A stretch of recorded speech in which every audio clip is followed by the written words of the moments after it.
En octubre de 1956 se produce el ataque israelí contra Egipto en respuesta a las incursiones de comandos árabes de sabotaje y al cierre del canal de Suez y del puerto de El-Ad.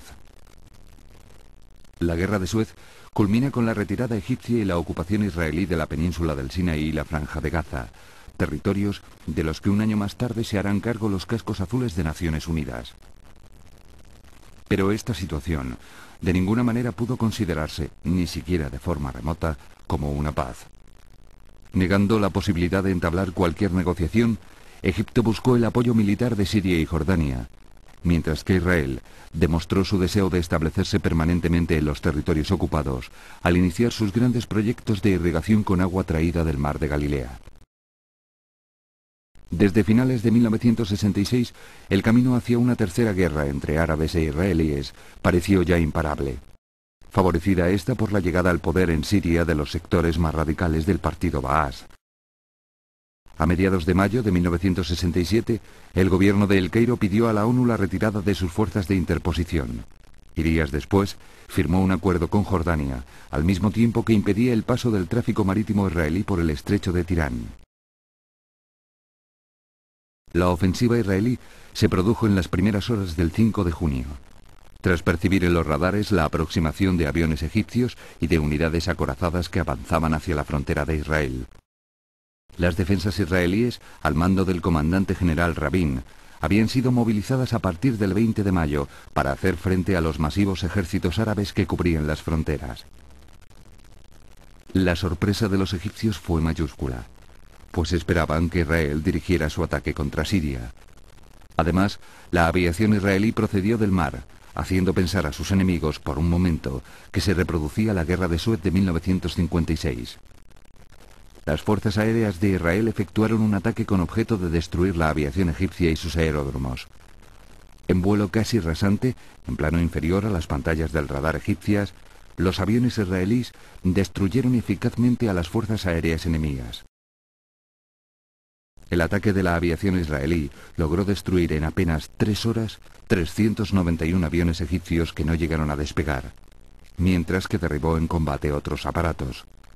Las pérdidas propias fueron solo 19.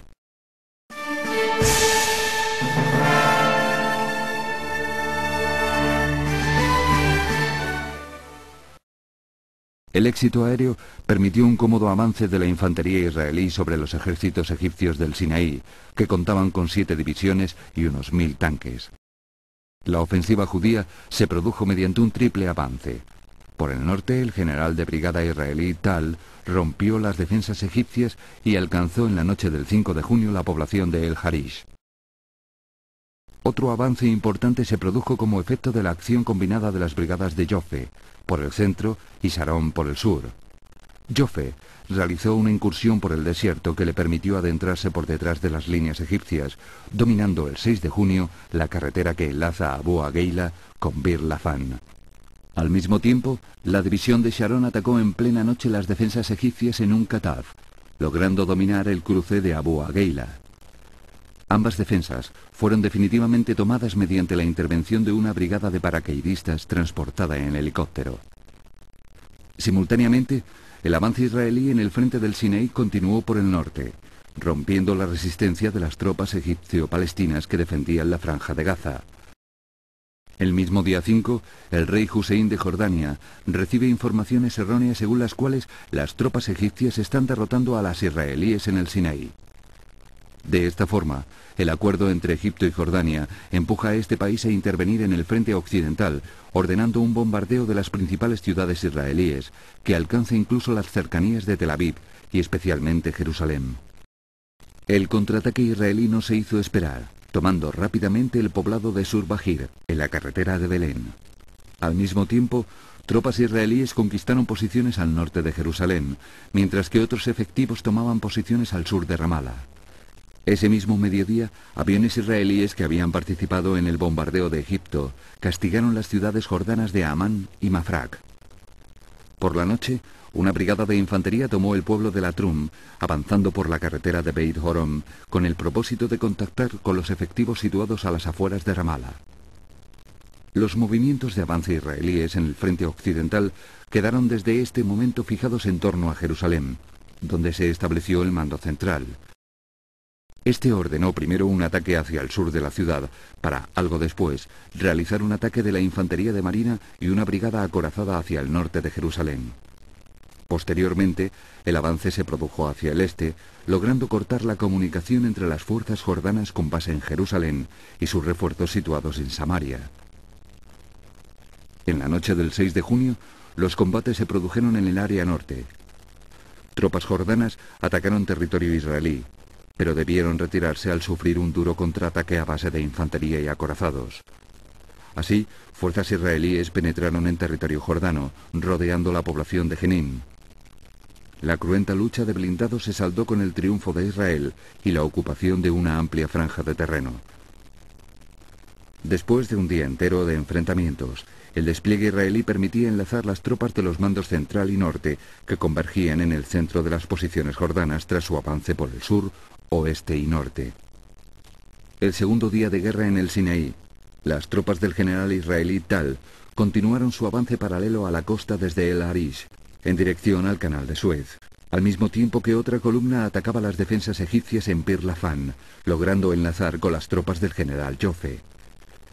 El despliegue de este siguió una línea directa hacia Egipto, mientras que por el sur, las tropas de Sharon continuaron operando en dos direcciones, hacia Abu Ageila, al norte, y hacia El Kuseima, al sur. Simultáneamente, un ataque conjunto de infantería, blindados y paracaidistas ocupó la ciudad de Gaza, no sin gran esfuerzo.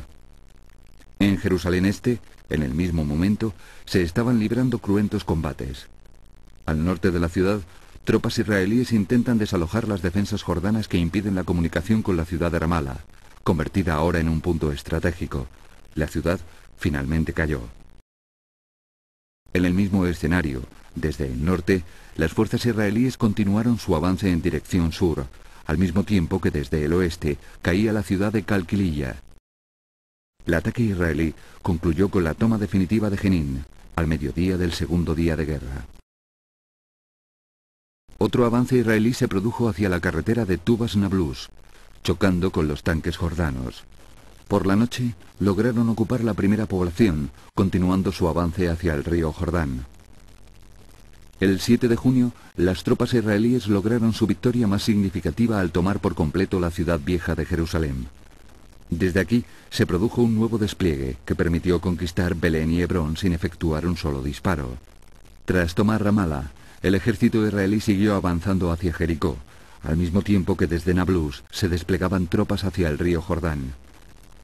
En la península del Sinaí, fuerzas navales israelíes ocuparon Sharm el-Sheikh, permitiendo abrir los estrechos de Tiram. La libre circulación marítima quedaba así asegurada. Al mismo tiempo, el avance israelí estaba culminando. 3 divisiones intentaban aislar a los acorazados egipcios con la finalidad de cortar su retirada hacia el canal de Suez. Las tropas de Tal conquistaron la base egipcia de Bir Gafgafa, resistiendo el último contraataque egipcio, mientras que las de Jofe tomaron Bir Hasne y avanzaron hacia el paso de Mitla para cortar la retirada egipcia. De esta manera quedaron formadas bolsas egipcias en el Kuseima, Abu Ageila y Kuntilia, que no tardaron en caer ante el avance de las tropas de Sharon hacia Nakla. El cuarto día de guerra, el ataque israelí en el Sinaí se hacía ya imparable. Las tropas de Tal ocuparon Cantara e Ismailía, mientras que las de Jofe avanzaron en 3 líneas hacia la ciudad de Suez, el lago Amargo y Ras Sudat. El despliegue de tropas fue perfecto, enlazando en Abu Zenima con las tropas paracaidistas que tras ser lanzadas sobre Sham el-Sheikh marchaban hacia el norte. La desesperada defensa egipcia en el paso de Mitla convirtió este lugar en el escenario de un acto desesperado que no impidió la ocupación total de la península del Sinaí en tan solo 4 días. La debacle sufrida por egipcios y jordanos propició la aceptación de un alto el fuego promovido por Naciones Unidas al que también se sumó Israel. Sin embargo, la guerra aún no había finalizado. Siria, instigadora de la guerra, se había limitado a bombardear los poblados israelíes en los altos del Golán, ocupando el Kibbutz Dan. En respuesta, las fuerzas israelíes, ya libre de la presión de los otros frentes, atacaron las bien defendidas posiciones sirias en el Golán. El ataque principal se produjo por el norte, combatiendo casi cuerpo a cuerpo. El avance israelí permitió tomar Tel Farq, no sin sufrir numerosas pérdidas humanas y materiales. De todo un batallón acorazado, solo 2 tanques quedaron intactos. Simultáneamente, fuerzas israelíes atacaron la línea defensiva siria en el Golán por el sur, en el área situada al norte del mar de Galilea. Al día siguiente, 10 de junio, ambas columnas cayeron sobre Quneitra, mientras que a la vez se lanzaban paracaidistas desde helicópteros muy por detrás de las líneas enemigas y una unidad acorazada penetraba hacia Harab y Rafid. La toma de los altos del Golán estaba así completada, lo que obligó a Siria a aceptar el alto el fuego de Naciones Unidas justo cuando los israelíes se dirigían hacia Damasco. La guerra había acabado. En apenas 6 días, Israel en solitario había derrotado a sus oponentes árabes. Mientras que estos sufrieron 15.000 muertos y 6.000 prisioneros, los israelíes habían tenido tan solo 777 bajas, 2.586 heridos y 17 prisioneros. Como resultado, Israel anexionó territorios que le permitieron incrementar su tamaño, incorporando la península del Sinaí, la franja de Gaza y las áreas de Samaria, Judea y los altos del Golán.